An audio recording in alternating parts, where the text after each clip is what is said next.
काय ग बोला का रुको काय जरा तू दिसणारच की सबर करो A few moments later. अंधारात आहे ग काळी नाही ती. मग काय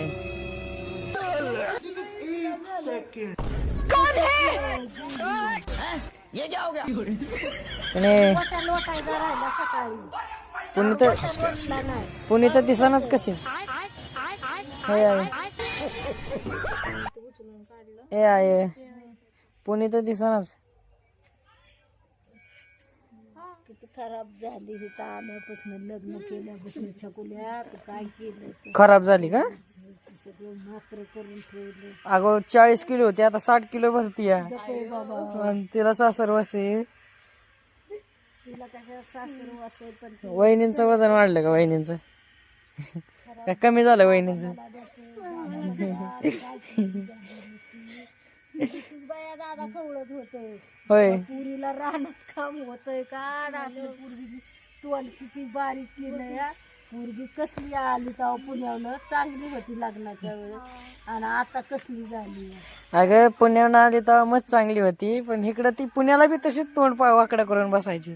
अरे वाकडं करू दे हा पण तिला कामाची सवय आहे का रे? तरी बी त्यासाठी मी म्हणत होती तुम्ही नको यायला इकडं काम इथं करायला लागेल निर्णय तिचाच होता गावाला जायचं शेती करायची मस्त पैकी खाऊन पिऊन मजेत राहायचं आहे का नाही माझ्या इथं इथं जवळ उन्हाळा पडत नाही तोपर्यंत मजा नाही आहे का नाही उन्हाळा पडला की मजाच मजा पर्यंत आहे का नाही मार्च महिन्यापर्यंत इथं सुट्टी नाही जेवढी माणसं येतील एवढी कमीच पडते मार्च पर्यंत मग मार्च एंडला आहे ना डायरेक्ट मग जून जुलै पर्यंत काम नाही मग तोपर्यंत मग निवांत किती झोपून राहा दिवसभर नाही तर काय आहे का मग नुसतं करायचं आणि खायचं अख्खं निवांत